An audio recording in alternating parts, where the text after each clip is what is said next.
Perkenalkan, nama saya Hasra Putri Sesi Tanggang dengan NIM 11S25048. Di sini saya akan menjelaskan kode program WIC 12 tentang pointer to function and callback. Nah, yang pertama latihan 1, dia tentang dasar pointer to function. Jadi, programnya ini menunjukkan cara menggunakan pointers to function yang merupakan variabel khusus untuk menyimpan alamat sebuah fungsi. Jadi kita bisa panggil fungsinya itu melalui pointer tanpa disebutkan secara langsung. Nah, cara kerjanya itu yang pertama di sini ada pointer PTR Sapa yang dideklarasikan dengan tipe void. Nah, artinya si pointer ini bisa menunjuk ke fungsi yang tidak mengembalikan nilai atau void dan tidak menerima parameter apapun.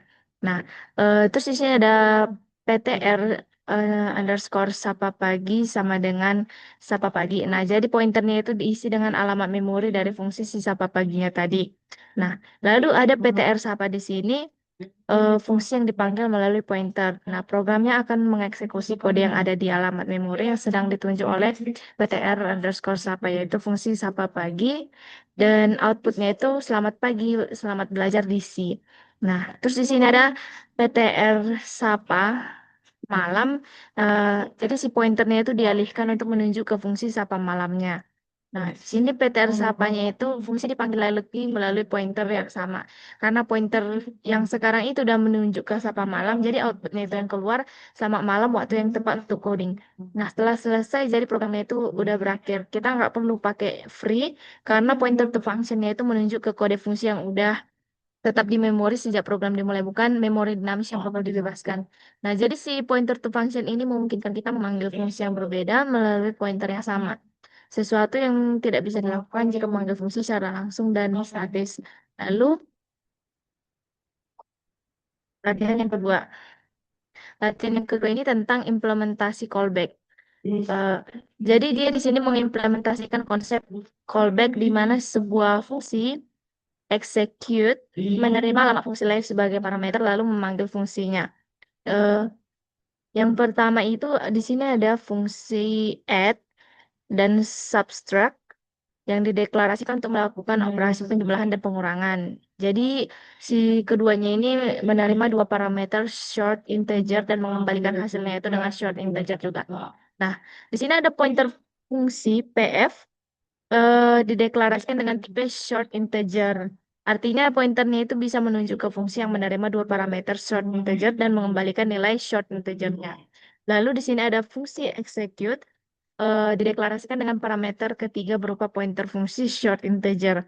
Jadi fungsinya ini bertugas untuk menerima data dan istilahnya resep operasi lalu dijalankan melalui pf xy.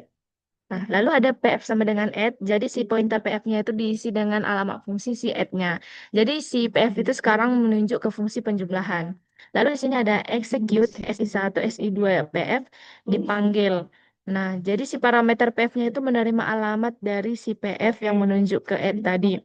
Lalu PFX, Y menjalankan add 3914. Hasil penjumlahannya 53. Lalu disimpan dan dikembalikan. Lalu execute yang kedua itu dipanggil SI1, SI2, dan subtract. Jadi fungsi subtract itu langsung dikirim sebagai argumen tanpa melalui pointer PF-nya. Jadi di dalamnya itu CPF menunjuk ke subtract-nya. Lalu PFXY-nya itu menjalankan subtract 39,14. Maksudnya itu hasil pengulangannya 25, lalu dia dicetak. Lalu jadi si callback ini teknik di mana si fungsi itu bisa menerima fungsi lain sebagai argumen dan memanggilnya di dalam fungsinya. Jadi si fungsi execute ini menjadi generik yang nggak peduli operasi matematika apa yang dilakukan. Yang penting callback itu yang diberikan bisa menerima dua angka dan mengembalikan hasilnya. Lalu tugas mandiri. Yang pertama ada tugas satu tentang kalkulator dinamis dengan array of function pointer. Nah, jadi dia ini kalkulator sederhana yang menggunakan array of function pointers. Jadi kita bisa memilih operasi matematika yaitu tambah kurang kali bagi hanya berdasarkan indeks yang dimasukkan oleh si penggunanya tanpa menggunakan if else atau switch case-nya. Nah, jadi di sini ada yang pertama ada 4 fungsi yang dibuat. Yang pertama ada add, subtract, multiply, dan divide. Nah, masing-masingnya itu menerima dua parameter float dan mengembalikan float. Nah, array of function pointer floatnya dideklarasikan dan diisi. Jadi arraynya ini bisa menampung 4 pointer fungsi.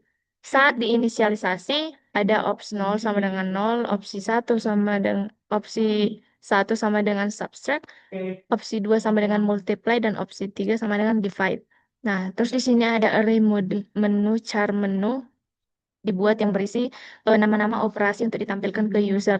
Terus nanti usernya diminta memasukkan indeks pilihannya itu. Kalau dia 0 sama dengan tambah, satu kurang, 2 kali, dan 3 bagi.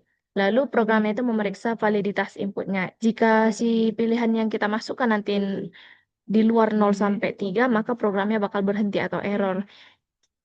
Lalu user memasukkan dua angka yang akan dioperasikan. Nah, lalu opsi pilihan angka satu, angka 2, program akan mengambil pointer fungsi dari array berdasarkan indeks si pilihan si usernya.